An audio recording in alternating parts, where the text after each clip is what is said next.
how to increase or decrease the assistant menu transparency on the Samsung Galaxy S25, S25 Plus, Edge or Ultra. First, tap on the home button to return back to the home screen. Now from the home screen, swipe down at the top to open up quick settings. Then here tap on the settings icon. Next, we then scroll down and tap on accessibility.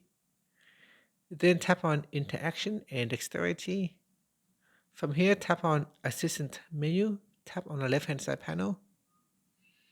Then we scroll down in the transparency item. You can drag it to the right, drag the slider bar to the left to increase the opaque or to increase the transparency. You can drag it to the left to the right hand side.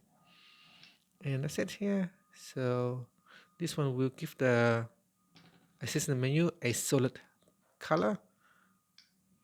And if you drag it to the right hand side, it will increases the transparency and make the buttons very faded. And that's it. Thank you for watching this video. If you find it helpful, please like and subscribe to my channel for more videos.